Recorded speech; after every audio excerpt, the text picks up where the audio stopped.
Hey everybody, this is Tyson And Logan. and you're listening to Dad, Bods, and Beards podcast. It's a show that gives you a fresh look on being a father, a husband, and honestly, a man being in today's world. For people who want to have a good time, laugh, and be uplifted, thanks for subscribing and listening. Now for the show.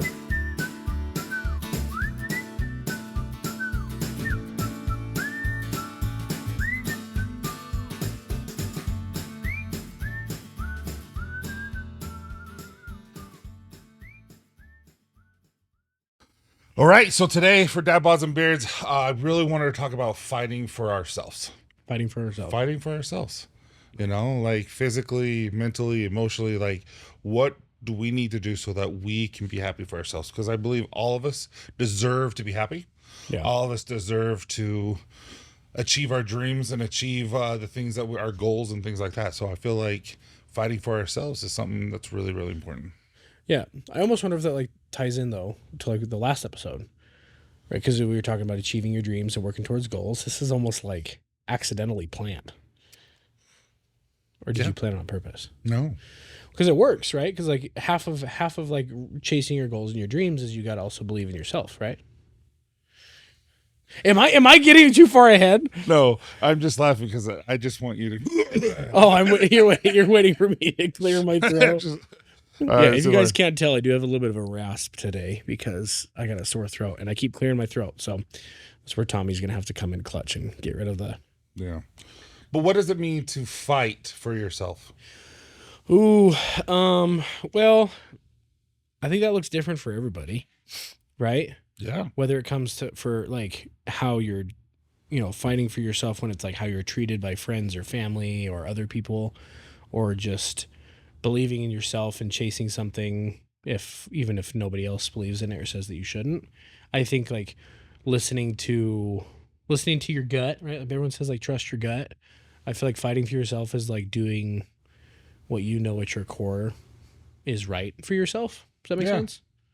Because I feel like we all know that, right? Like deep down, you know what is like the best decision for you. There's decisions that are going to take time to think through, but I think deep down, you know, like what you need to do to like better yourself, right? I like that. So, Michael Cohen wrote a blog about fighting the good fight for ourselves and what it means. And so he goes, fighting the good fight means trying our hardest to be better versions of ourselves every day to handle life's battles. Fighting the good fight brings integrity to our lives because the best way to conquer obstacles or personal issues is to work on our mind, body, and spirit. Fighting this honorable fight means lacing up our boots, grabbing our hard hats and lunchbox, and doing our best no matter where we are. I like that. Yeah. Doing our best no matter where we are. That plays into integrity. Mm-hmm. So I like that. Yeah, and so there's a lot of different ways and aspects that we can fight our good fight. And so one of them is the hardest thing that I had to do, is the most uncomfortable thing I ever had to do when it comes to therapy was, I hated it. Like I absolutely hated it. Was looking in the mirror. Looking in the mirror? Looking in the mirror. So, when you're getting ready and all that kind of stuff, like you're doing your beard and you have a blow dryer and you get all that kind of stuff. You put your hair, your Tommy, and you're just, oh, I'm gorgeous. You're just like flipping your hair out. Yeah. All that kind of stuff. But when they say look in the mirror and actually see who you are. Ooh. That was probably the hardest thing. And just looking in the mirror and just saying, this is who I am. This is why I'm good. All this kind of stuff.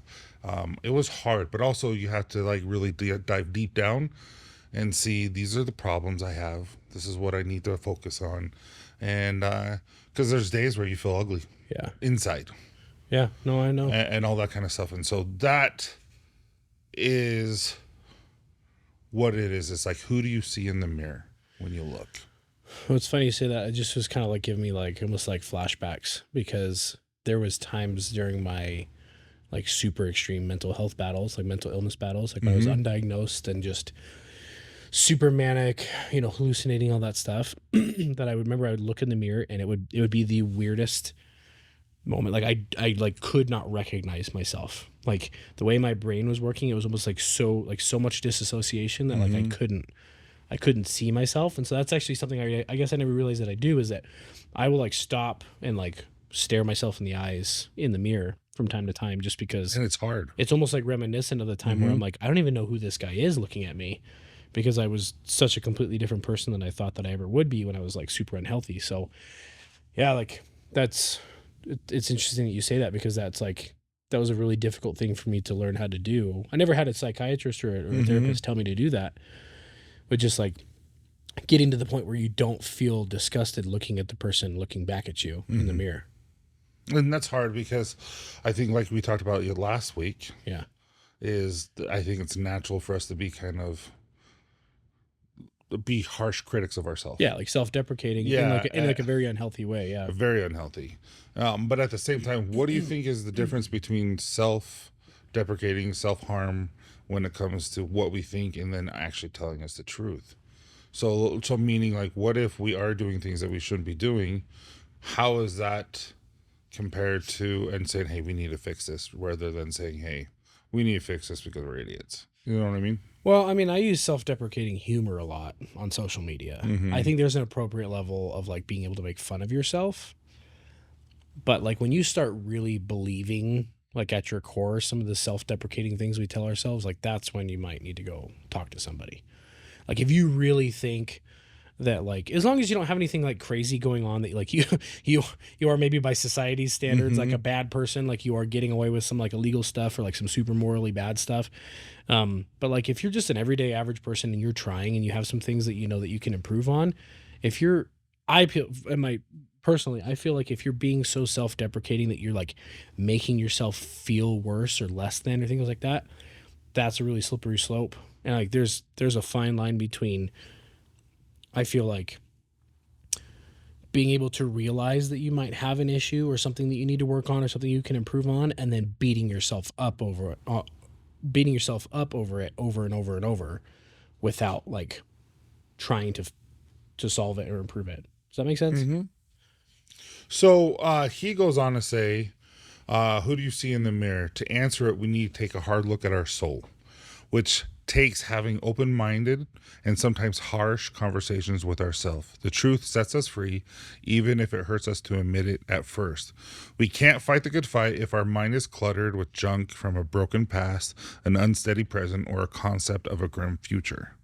So I really like that, just because of the concept of a grim future. So that's just anxiety saying, hey, you know, like with Copper Johns, I have hope. We're talking a little bit about hope, and I have hope that it's going to do well. I have hope that Dad Bods and Bears is going to do well. I have all this hope, and it doesn't look grim. But there are people out there, which me included, that has looked in the future, and they're like, oh, there's no hope. Yeah. And I think like, so those things really, I think, hurt us when we're doing it. But we do need to have the harsh conversations with ourselves sometimes. Sure. Because like you could be maybe you're being abusive to your spouse without knowing it. Like you're saying some harsh things that you're like, that's uncalled for. Yeah. Like last night, Candace showed up a little late in bed and I was already sleeping, and she kicked me like 20 times. And I'm like, we got to figure this out because this can't happen anymore. No, but no, there's things like, I would say, maybe 4 or 5, 6, 7 years ago, I might have been a little more aggressive instead of saying, hey, let's figure this out. So maybe we need to get two beds. Because she's kicking you in her sleep. Yeah, it drives me nuts. I'm like, stop it. But yeah, because you guys have a queen bed. We do, and I'm a big guy. You're a big dude. We got a king, not the California king. We got the wider king, and even still, sometimes Chelsea's like, you're too close. Can you move over? My favorite is like she's sick right now. Yeah. And I'll be laying this way and she'll be facing me, so her face is towards my head, and all of a sudden cough on the back of your head. It's all over. No, one of my dreams is I want to have one of those, like, have you ever seen like Ultra Kings, where it's like 2 kings together? Oh wow. Not that I don't enjoy like sleeping near my wife, but it's just kind of like, we're gonna sleep on this side tonight. No, we're gonna sleep on that side tonight. But no, I get what you're saying though. I mean, and it's one of the biggest problems I feel like everybody has, like everybody can relate to this, is like putting ourselves down over and over and over again, right? Like I do it all the time, you do it all the time, and then it leads to like not having any hope, and then you're like, what am I even doing here? What am I even doing with this? And then unfortunately you get people who have such poor mental health, and I don't mean that as an insult, because I was one of them for a long time, and still struggle with it, that those slippery slopes can lead to dangerous thoughts.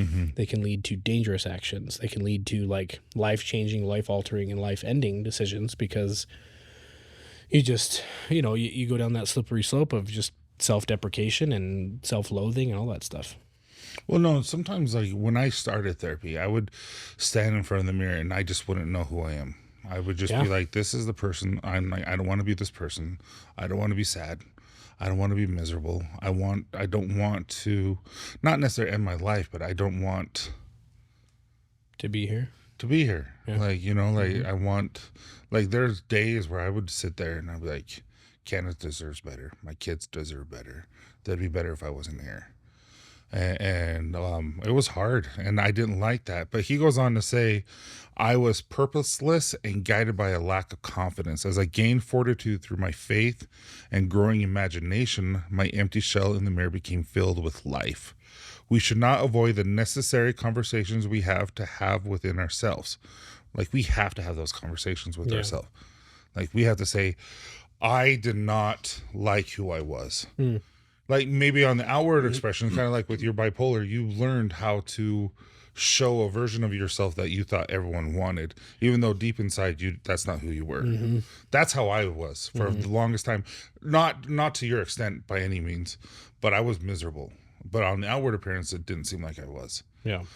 And so basically we have to have that because like he says, he was an empty shell in the mirror. And I felt like that. I was like that at one point in my life. Yeah.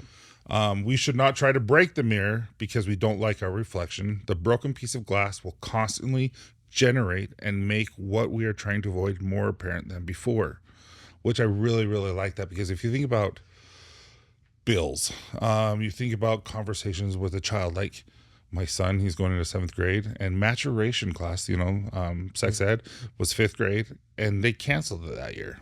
Interesting. And so I still haven't had the talk with him.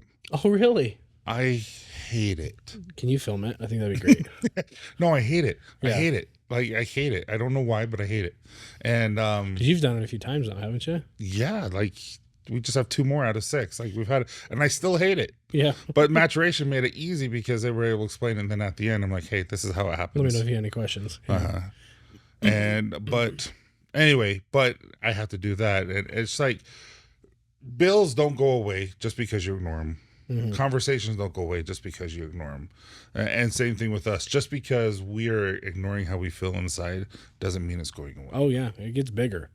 It gets worse. Oh, yeah. I like what you said about or what he said about like you can't break the mirror and then not, just to not look at it anymore. Because, yeah, I mean, like you said, you avoid looking in the mirror other than what you have to groom yourself, right? And then you realize when you actually like look in the mirror, literally and figuratively, like it can be painful. And I think that more people will identify with this conversation than we realize because almost everybody, honestly, if you don't have feelings like this, chances are you probably have like narcissistic tendencies, right? Because if you think that you're absolutely perfect, but I know there are people out there that are they've put in so much work and they're so insanely, mentally healthy and have like such a good outlook that obviously like, but that takes work, but they've been here. So I like, a lot of the points that he's bringing up about just not avoiding your issues, but at the same time, like acknowledging that they're hard, that they're hard to like stare face on into. And so if you break the mirror, it's just going to come back stronger and better. And then he goes, these mirrors can be conversations we hear between others in passing, which I've heard conversations in the past that had nothing to do with me, but it hit me hard. Oh, yeah. And made me feel guilty, made me feel question everything about myself. And then there's the ones that you hear about people talking about you through different people, and those never feel great. And then as sign as we're driving on the highway or revelation while performing a task. Life will challenge us to look in the mirror from all different angles, exposing the ignorance and deficiencies we must improve before becoming good fighters. So basically, if we want to fight the good fight, we have to accept who we are, understand where we're weak at, and then continue to push forward so that we are fulfilled. Like saying, hey, I don't want to feel this way. I am going to figure out why I feel this way, and I am going to push through it. So I figured out why I felt that way through therapy. Yeah. And in the end, I felt so much better about myself. But also on top of that, I also had a chemical imbalance. I had no choice. He's like, Tyson, you shouldn't feel this way anymore. Yeah. You have gone through everything. You've been doing this for 2 years. You actually need medication. Sure. You shouldn't feel this way. And that's helped me immensely. Yeah. And so I just feel like that's the first key for all of us. If we want to fight the good fight, if we want to be better for others and better for ourselves, we have to realize that, hey, these are the problems that we're facing, and this is how we need to become better for ourselves. Yeah. No, I like that. I like that a lot. So how does that, what's your thoughts on all of that, but in the aspect of a father and a husband, and how, maybe you and I are more in the traditional sense, like, big, air quotes around that. What's your feelings on that within, the traditional sense of like husband and father, where, provider, breadwinner, like you're the guy, you're gone a lot already for work, and you're already, like, same thing with me, especially right now in the summertime, like it's 60 plus 70 hours a week. And then there's everything that you and I are doing on the side with Copper Johns and Dad Bods and Beards and all that stuff. How do you find time to work on yourself? How do you find time to like recognize that and work on yourself, but still give your wife and your children or your partner or just the people in your life the time that they need? You don't. I'm being honest. But that's what I'm saying. Like that's the rock and the hard place. Because there's 4 areas of life. So when I was teaching sociology in college, there was a theory, and I can't remember what it was called. I want to call it the functionalist theory. It's been since 2018, so 6 years since I've taught it. The functionalist theory, where there's 4 areas of life that in someone's life that they have to have in order to have a functional well-being, which is family, work, religion, and holistic self. Religion means holistic self. And by yourself. So basically, you need time for yourself. No, family. Sorry, we're going to have to. We've talked about this before. Yeah, family, religion, holistic self, and then like laziness type of thing. Sure. And so I can't remember what it was called, but basically, those are 4 areas that we have in life. And so right now, especially with me, I have work. And then I basically have like the alone time by myself, because I don't really I want to spend time with the family, but I have a really hard time because I'm exhausted. Yeah. And so I just basically will sit there next to them and I'll watch them play a game or something so you're present, but you're not present. Yes. And I think it's really, really hard to do that, to have a well-rounded life if you're just busy like we are. And I do the best I can, and there's days, but that's why when I came home from the blocks, I'm like, I need a hire. Yeah. Because I can't do this anymore. I cannot sleep. I have to be able to sleep. I have to be able to give time to my family. I have to do all this kind of stuff. And so I'm going to give up some of what I don't want to give up for the company so that I can gain with the family and my well-being. Yeah. I like that. I mean, my wife and I just had a conversation about similar stuff because I'm, going to work and then working on a bunch of social media stuff on my own personal stuff, and then stuff for Dad Bods and Copper Johns. And then before you know it, it's bedtime, right? And I still got little kids that are, bed by 8:30 and things like that. And it's really hard sometimes because it's like, oh, I'm doing all of this stuff because I want to, I want to better our future. I want to give you guys more time. I want to be like, I'm doing this now so that we can go on more vacations in the future. I can have more like freedom, or I don't have to be reliant on this and this and this. But at the same time, these are the important years. These are the years where like you build core memories of sitting there for 2 hours building Legos with your son. Or like my daughter really loves to read, and we read Harry Potter together. And then before you know it, it's been 2 weeks since we read it, because I've been so busy with this. And so I think it's this fine line where, you could sit here as a father, as a man, or just really anybody, parent, mom, friend, sibling, or whatever, somebody who feels like you're influential in someone's life. And you could list forever all of these things that need to be worked on to improve your life or improve their life. But then it's like, but then what are you sacrificing? What are you missing out on? What are you giving up? So it's like, I don't think there's any one right answer of how much time you should be allocating here or here or here.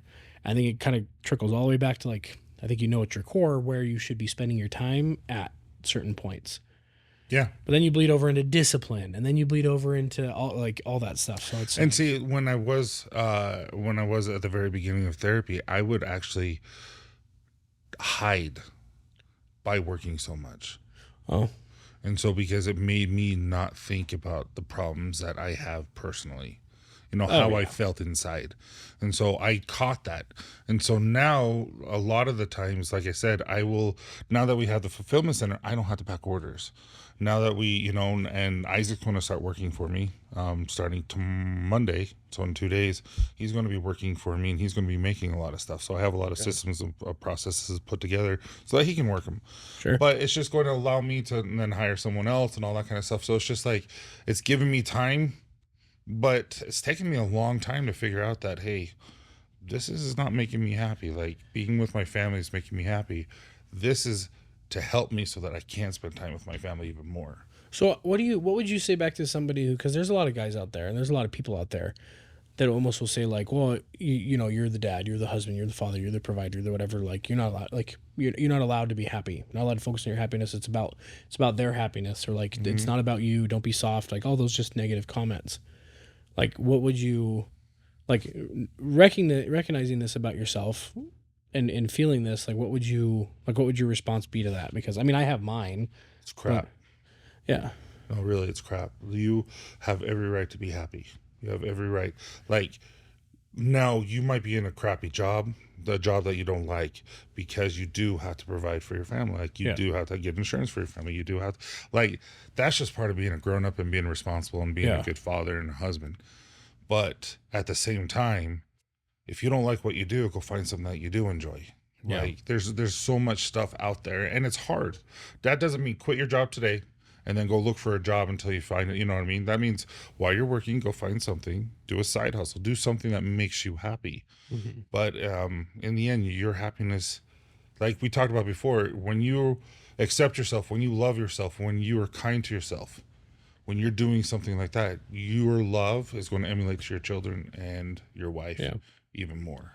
Well, I like that you said it takes time, because we live in a society of like instant gratification, right? Like if you're not happy, go invest in real estate and start flipping houses. It doesn't happen that quick. No. Right? That's why I like the social media posts that show people like, oh, here's where I was in 2017. Then here's 2018 and 2019. It shows like the different steps and stuff it took. And it's like 2024. And now they're on a plane flying first class to this.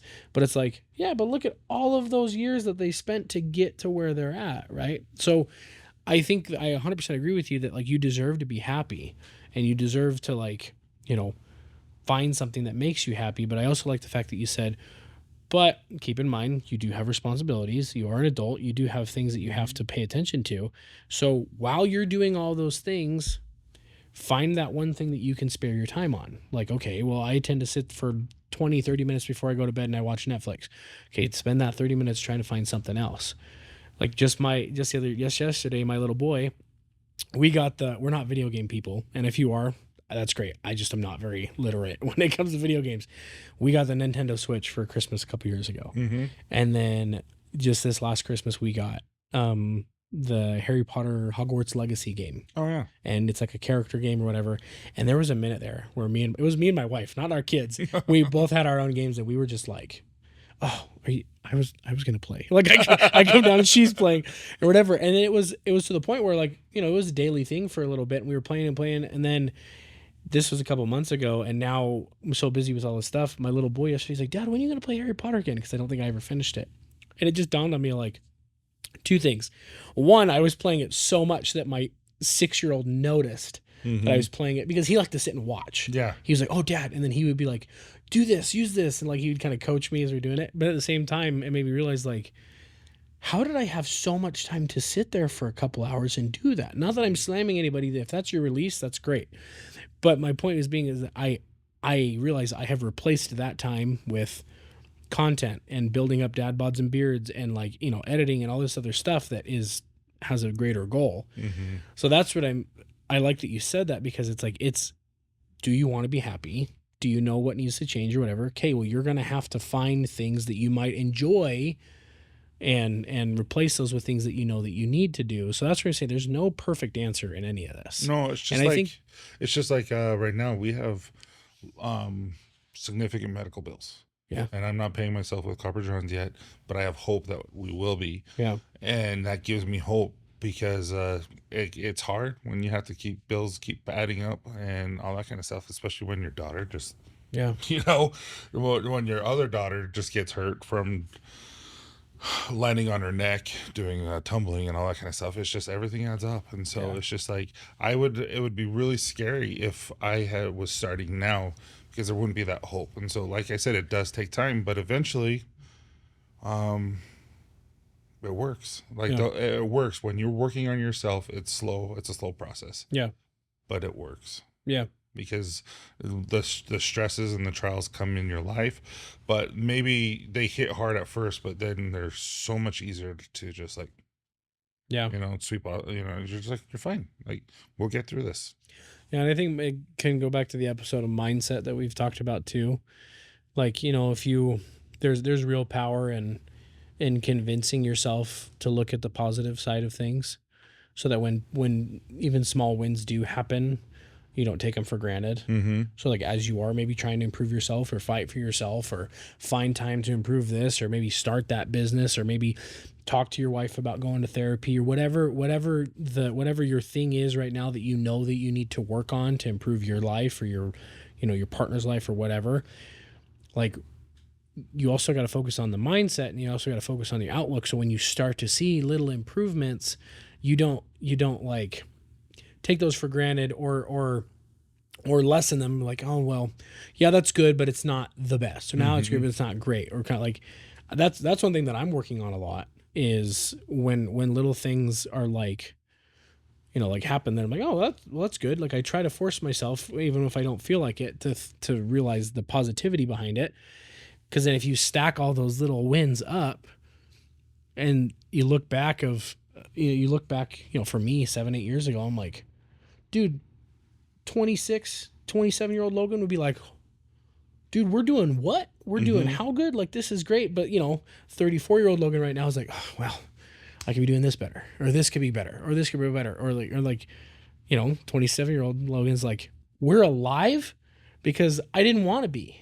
Yeah. You know what I mean? And I kind of going back to what you were saying before, is there were times where I was suicidal, but then there were times where I had a little bit more clarity of like, I can't do that to my wife and my kids.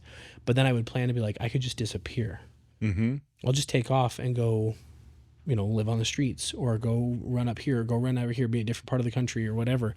And it's like those really dark parts of your mind that if you don't replace those with little bits of positivity, little bit of a win, a little bit of like, self-help and just better positive outlook, then those are gonna be the ones that are gonna start taking over. What I think is really like the turning point for me? What? Is not looking at the negative, but looking at the positive. Yeah. And being grateful. I really think the being grateful has changed everything. Like, I'm grateful that instead of I have all these bills, I'm grateful that my daughters are alive. Yeah. I'm grateful that they're healthy. I'm grateful that they're happy. I'm grateful that I get to go see a movie with them last night. You know what I mean? Yeah. I'm grateful that she was cold and I had a sweatshirt on, and I gave her my sweatshirt and took my whole entire shirt off in front of the whole entire theater. Yeah. Shirtless. I'm like, hey, what's up, everyone? Yeah. But I'm grateful for those experiences. And so instead of saying, looking at the negatives, I've been able to change my outlook, and that really, really has helped. But I do have something for you. I have a video. Okay. And I want it there. It's 3 minutes, 2.5 minutes long. We're going to listen to about a minute and talk about the first thing, and then listen to the rest and talk about the second. Is that cool? Yeah. Okay. Just listen to the audio of it. Yeah. So this is from What Are You Fighting For? It's by Team Fearless. So if you want to look up a YouTube, it's called Team Fearless is the page, and it says, "What are you fighting for?" It's a motivation video. Now, it's very redundant. I will say this, it's like motivational music, all that kind of stuff. But I do like some of the points that they're saying. Okay. So here we go. Don't tell me you have nothing to fight for. If you can breathe, you have something to fight for. If you've ever had anyone on this earth care for you, you have something to fight for. If you care about anyone on this earth but yourself, you have something to fight for. If you have self-pride, you have something to fight for.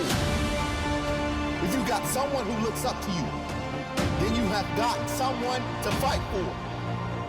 If you have not realized your true potential, you have something to fight for.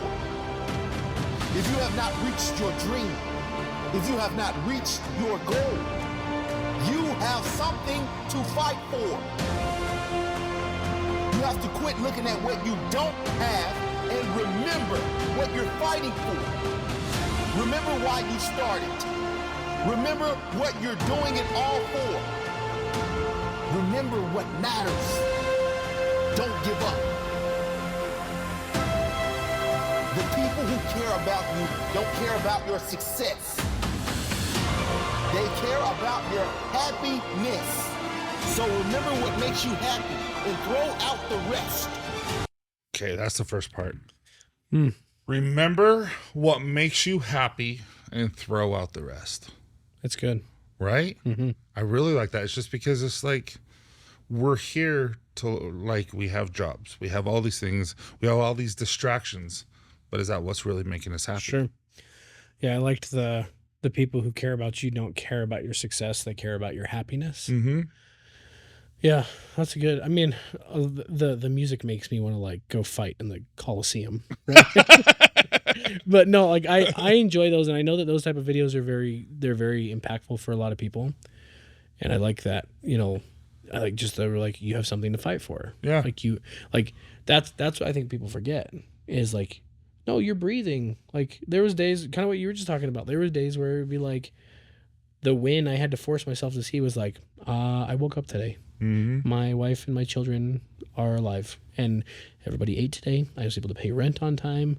Like, I know we talk about gratitude a lot, and I know some people probably roll their eyes at it, but I feel you're like a walking success story of gratitude. I feel like a major part of my life success is coming from gratitude. We know a lot of guys, so I remember you have something to fight for and be grateful for it. Yeah, remember what matters. Yeah.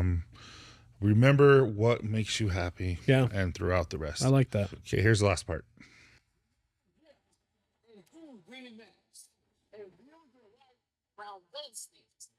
Let go those outside voices that make you feel like you should be somewhere else. All right, that's the last part I wanted to share. Let go of the outside voices that make you feel like you should be somewhere else. Well, we'll see you guys next week. There is a lot of voices telling me things I should do and shouldn't do, whether it be with my family, with Copper Johns, with everything. And they're not all inside your head. Sometimes they are attached to full-grown people. Mm-hmm. And it's very sad to see that some people will spend so much time focusing on someone else's life and someone else's decisions to the point that you feel like, this is the part that blows my mind, that you feel that your opinion tearing down something that they're doing that is not harmful, like that's a big asterisk, right? Is worth mentioning to someone. And then it's even worse if you're mentioning it to somebody else behind their back. Mm-hmm. Because then it just turns into telephone, and then it's gossip, and then it just breeds a lot of negativity. And so I like that one a lot. That hits a hot button. I think we all have experiences with people being negative critical voices, right? And that's what it's like. Just that comes with the people pleasing and the guilt trips that people give you, and that's usually from family and stuff like that. So it's more of remember what matters. Yeah. Remember what makes you happy. Get rid of the rest, and don't listen to anyone that. If they are not where you want to be, why would you listen to them? Yeah. So if you, Logan, are wanting to be a successful podcaster, why would you go to someone who doesn't do any podcasting, who's never done podcasting, and ask them for help? Like, we're with Tommy. Tommy knows what the crap he's doing. We can go talk to other people who know what they're doing. But why would we go to Joe Schmo down the street and say, what if there was a Joe Schmo down the street? And he's like, why are you always picking on me? feel really bad. I feel really bad if there's a guy named Joe Schmo. Why are you always picking on me? But you know what I mean? It's just like, but we do care. Yeah. And we do want people to love us, and we do want people to care about us. And so we do tend to listen to those voices. Well, and they say, this is super cliche, but cliches are a cliche for a reason. And that's, you show me who you surround yourself with, and I'll show you your future. And that is 100% correct, because don't get me wrong, criticism is necessary, but you have to be very careful of who you accept criticism from, is my opinion, right? There's only a few people in my life that have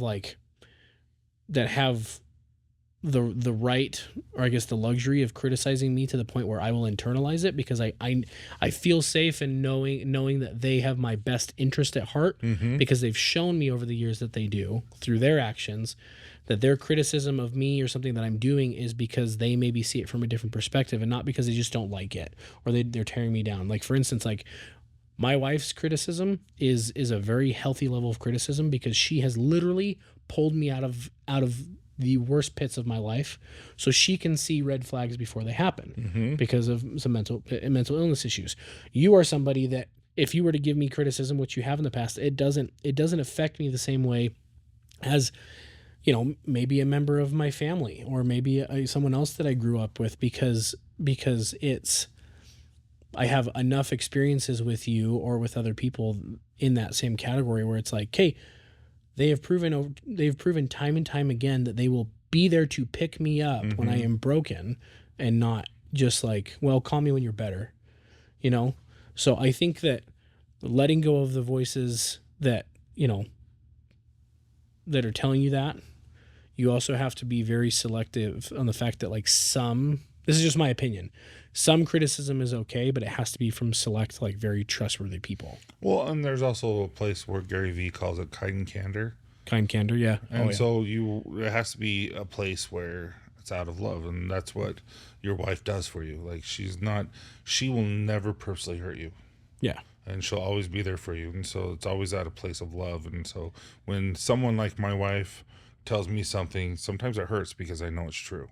Yeah. Like, hey, Tyson, you need to do better. Like, I know. You know what I mean? Yeah. And sometimes it hurts because you already know that. You've already been thinking it. And then they just kind of double-edged sword, like, but at the same time, you need to hear it. But at the same time, keeping in mind that just because somebody maybe holds a certain position in your life, or a certain title, or like a relationship status, doesn't necessarily mean that is going to be somebody that fits in that, like, accepted. 100%. You know what I mean? Because like, there's different things that happen with family fallouts or friendship fallouts, or like even coworker fallouts or things like that, where after so many years you find out that things are not what you seemed. And so that's where it's like, fighting for yourself is learning that sometimes in order to hold on to yourself more, you might have to let certain people go. And I learned that, and I know you've learned that. There's a lot of people who've learned that, and it's hard. And it's hard to, dude, I spent so many years with a mask on. Like, I think I might have told this story once a few episodes back, or even a while ago, that when I sat down for the first time with a psychiatrist, 27 years old, wife was pregnant with our second kid. My dad is sitting right next to me. I'd been working with my dad for a couple of years, like literally 2 desks down. Nobody had any idea except for my wife that I was like really struggling with stuff. And when the doctor was like, "Okay, here's your diagnosis, here's what's going on," and I'm starting to feel like, like letting down these walls, because I'm talking to somebody who is literally like telling me, "You probably feel like this." I'm like, "Oh my gosh." And you probably think like this. I'm like, "Oh my, like, I've never heard this before." And she's like, "Okay, we're going to start on these medications." And this is no slam to my dad. And my dad was saying that, we don't want to, I'm glad that he's going to be able to get on these medications to get help. And he's like, "But I don't want these medications to change him. We don't want to lose Logan." And basically the psychiatrist is saying like, "Well, the Logan that you know is not Logan. She's like, this is the guy that he's letting you guys believe is Logan." Because I learned, and a lot of people who struggle with like severe mental illnesses, they do that. is they will We'll put look on at Robin Williams and things like yeah, that. like the happiest clown, right? Or the saddest clown brings the most joy sometimes. And so that's what it is that I think that you put on a mask for people, and I think that the more you let go of those things in your life that are really weighing you down, you'll find like who really is in your corner. So I thought that was a kind of great ending to that bullet point list of letting go of those super critical voices that are telling you that you're not where you should be. I like that. Now, transitioning, still fighting the good fight, but Michael Cohen, he talks about goals. Yeah. And the importance to fight a good fight, you have to have goals. Yeah. Why are goals important? You asking me? Yeah. Oh, well, because flying by the seat of your pants never freaking works. No. Like it's like cliche. Like I said this earlier, cliches are cliches for a reason. Like sayings are things for a reason. Like if you don't have an idea of where you want to go, like where are you even going? Like does it make sense? Like I don't even know how to like describe that because like if you don't have a goal, you don't know where you're going. Where are you going? No, like you don't know where you're going. How can you get there? There's only a few times in life where that's fun. Of kind of like if you got the time and the money to go on like a vacation, you don't know where you're going. You're just going. Okay, cool. The goal is to just like have new experiences. You may not realize that's your goal, but that it is. But if you don't have like clear cut goals set in your life, it's just a dream. And like dreams are cool, but like if you don't write them down, like dreams and goals go hand in hand. You follow what I'm saying? Yeah. Is this a little bit of like a Shia LaBeouf moment where I'm just like off my rocker and I'm kind of like... No, I'm just picturing you with an accent. You got to follow your dreams. But no. There has to be goals with your dreams, or they're just dreams. But I think that if you don't have a goal or you don't have like something to like work towards, then you're not going to have the joy of like being able to like mark off like the path of success on the way to the goal, because you got to have those little wins, right? Like everyone says like, oh, you shouldn't mark a calendar off, or like you shouldn't count days or things like that. I used to do that all the time when I was away from home for an extended period of time. I literally would cross off every single day because my goal was to complete what I was doing and get back home and get back to my life. And everyone's like, oh, you're just going to be set. No, it's goal setting and then achieving little successes along the way. It's to-do lists, checking off to-do lists. I think it does a lot to your brain. So what Michael Cohen says, he really explains it really well. I'm trying to think of it. You're trying not to laugh. That's what you're trying. Being a good fighter means setting goals. And before a goal becomes a reality, we have to visualize that is real in our minds to extract it from our thoughts and place it into the world. This outlook on life will alter our entire thought process, building our confidence. When imagination starts to blend with reality, we realize that we can't have one without other, because the world we live in today is built on ideas. The more we exercise this power in our brains, the less we worry about what anyone else is doing or thinking. There is no limit to what we can achieve. So I really like that. Just kind of like what we were talking about several episodes ago about goal setting. Yeah. About how, hey, you have a long-term goal of Dad, Bods, and Beards hitting 1 million followers or something like that. And so, okay, what do we have to do in order to hit that 1 million followers? So let's say that's a year from now. So then you have a monthly goal, you have a quarterly goal, a monthly goal, a weekly goal, and a daily goal. By achieving that daily goal, then you're achieving that weekly goal, and so on and so forth. You are building confidence. You're not only building confidence in ourselves, but into followers and all that kind of stuff. So, fighting the good fight for yourself. Not only are you going to be with that goal and setting that goal out, or manifesting is what people would like to call. Yeah. That is simply just saying what you want and how you're going to do it. And as you're achieving those simple tasks, it's going to give you confidence. I like that. Just kind of like not hitting the snooze button. Yeah. And just waking up. Can I get weird with you for a second? Sure. Some people are going to completely like disregard this, but like it's been working in my life. Is I have been telling myself different things that are going to start happening. And I've been focusing on that like just like exhaustingly. And I can't even like put into words like the different things that are starting to happen in my life that are completely different from 6 months ago. like my like different financial things, different mental health things, different relationship things, because when you're and you said it, manifesting, right? Like a lot of people will talk about that, and I've always been like, oh, whatever.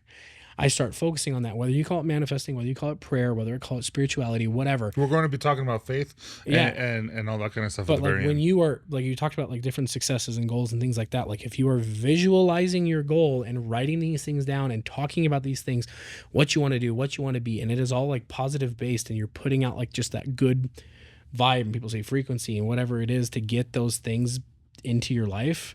We talk about this all the time. If you put out what you want, you're going to draw those things back in. And my life has been just trickling up in a slow, positive progression. And at the same time, I'm not saying like this works for every single person, because there's a lot of people that are putting out a lot of good into the world and they get a lot of crap back. But the thing is again, going back of like 2017, 2016, Logan could have had no way of even visualizing the life that I have today. And that's what reminds me of like, I have a lot to be grateful for. Even when I see the things that are really bad in my life now, or that could be improved upon, I'm like, it's nothing like what it was back then. So, I like that you said that, because it's just like, call it whatever you want, whatever your spirituality level is. But if you are constantly focusing on like improving and setting goals, and you recognize those little successes, and you give them the space that they deserve to be recognized, a lot can change in your mindset and your gratitude level. And then you're positive, and then you like radiate all of this. And you were about to have a couple's massage with some random guy in an interview, and it's like the best thing ever. Yeah, it's gonna be funny. You should ask me and I'll do the massages. No, that's okay. You have probably really good hands for that. Oh, I do. You're like, you ever... I have 6 kids.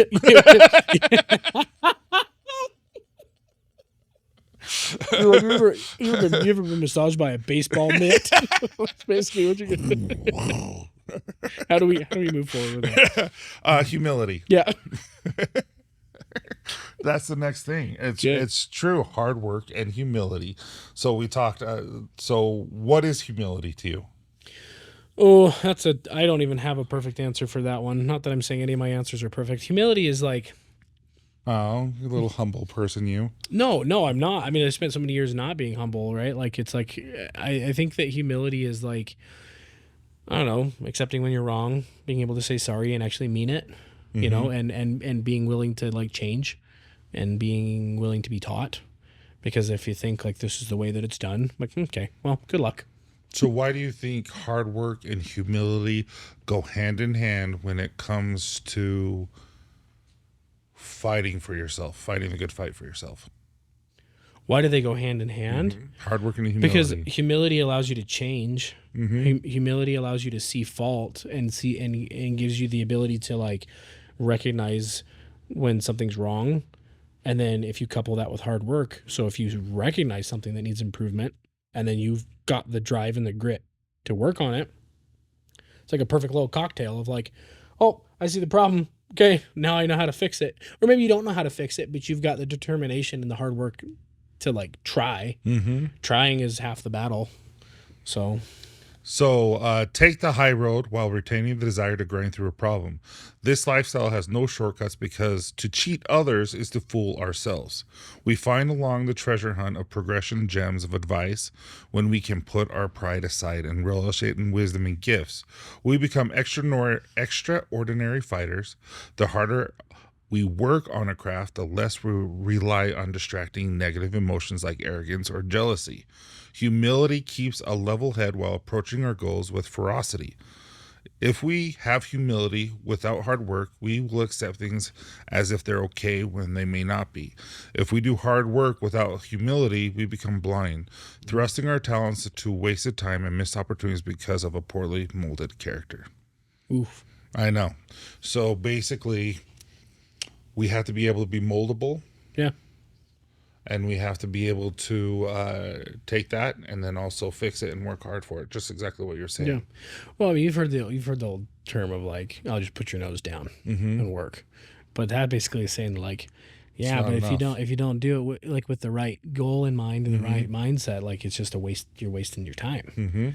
Right. I think gone are the days in this country, or really in society in general, or all around the world, where you can just show up to work every single day, put in your time, go home, and have a happy life where you can pay for everything you want. Like, there are people that have shown that if you constantly are shooting for the stars, like you're gonna have like a more successful life, right? So I think, you know, kind of going into like the boomer side of things, of kind of like your dad, my dad, our grandparents, they worked at the same freaking places for how long, and then they retired. Like, you can't do that anymore. So I think like put your nose down and just working, whether that's like in actual physical sense or even like a mental sense. Like, you have to like constantly be looking for places to improve, or you're just going to stay stagnant. Yeah. Like, you're not going to go anywhere, or you're not going to be able to achieve what you want to achieve to have like a happy, fulfilled life. And you're going to die tired. Mm-hmm. Like, I hate to say it that way, but. So we just talked about humility and hard work. And the last one, so there's kind of 4 pillars that he talks about. The last one is faith. What is faith? Well, faith. And again, we don't not necessarily spiritual like religion, but what is faith? Yeah, I was going to say, like, there's the faith from the spiritual side, but I think faith is something that gets owned a lot by religion, right? Mm-hmm. But I think that if you boil it down, it goes back to what I was saying at the beginning of, like, I think faith is just those feelings you have deep down inside that you know 100%, or even 80%, 75%. Like, you just have a high level of belief that this is correct.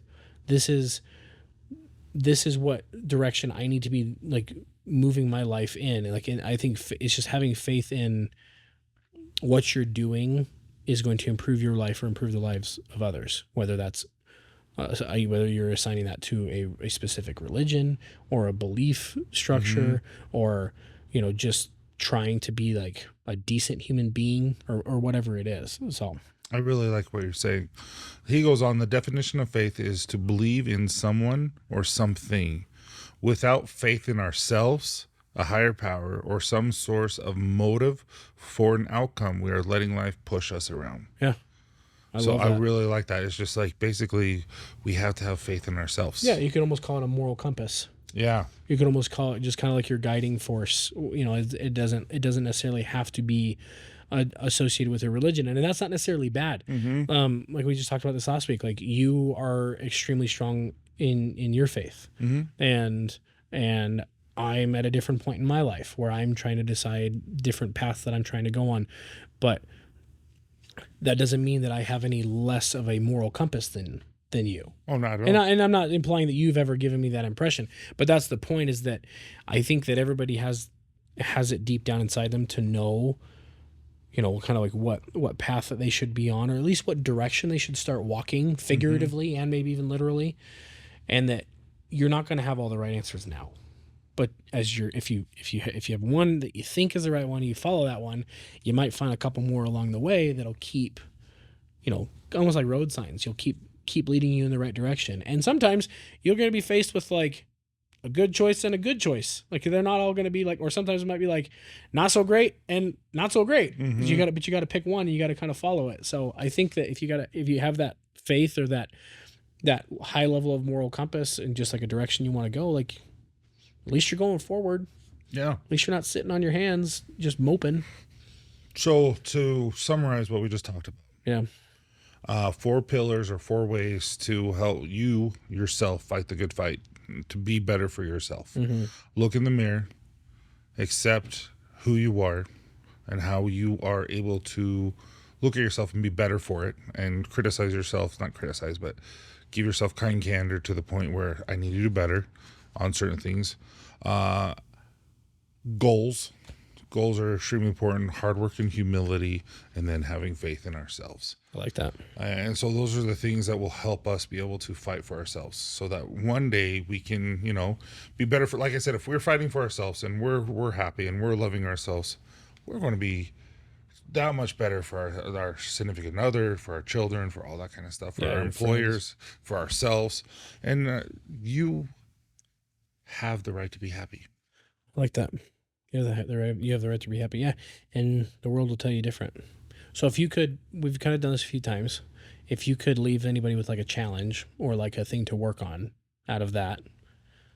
This is weird because we didn't talk about it. Okay. Write in a journal. I don't think that's weird at all. I think as you write in a journal of the day at hand with your intimate thoughts, you can put it in your phone under notes. You can do so many different places. You can even do voice memos. Yeah, and just say, hey, this is what happened. This was tough today. This was good today. Like highs, lows, and gratitudes in a journal, just with yourself. Mm-hmm. And so that you can understand. And then, and as you're working on yourself and as you're 30 days from now, you're going to be just shocked how far you've improved, even though it's just small increments. Mm-hmm. After days of it, it's a huge variety. Just like you in 2017 to now, or even me just since starting Copper John's 4 years ago, it's a huge difference. There's a lot of studies and a lot of power in journaling. So Mm-hmm. I don't think that I think you're dead on with that one. I think that was a perfect little cherry on top of this. So I'm glad you brought that up. I mean, we talk about this kind of stuff all the time. I feel like all these topics we talk about, they just keep getting deeper and deeper and deeper, and kind of like down to the core of, hey, you got to fight for yourself. So if you guys take anything from this, I love that you prepared as well as you did and brought all of that. You brought all the receipts. It's just I can't say that enough. And so try journaling this week. Find something that you can fight for yourself, because I don't know. I don't think you can go wrong with fighting for yourself. Mm-mm. No, I think that's when you begin to fight for yourself, you're going to begin to learn to be grateful for you. And I think that's important. Grateful for you. I like that. Well, thank you guys so much for listening. This has been Dad, Bods, and Beards, and we will check back in next week. Oh. Is that how you're ending it? Check out the merch. Oh, yeah. Soon.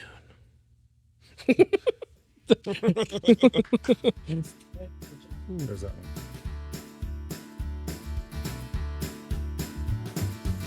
Thank you so much for listening, guys. It means the world to us. If you have a chance, please give us a 5-star review, as well as write something a little pretty in there so that we know that you know that we know that you care. Anyway, have a great day, guys. See, I can't do it. Dude, that was good. I liked that. You can't redo it without laughing. That was good.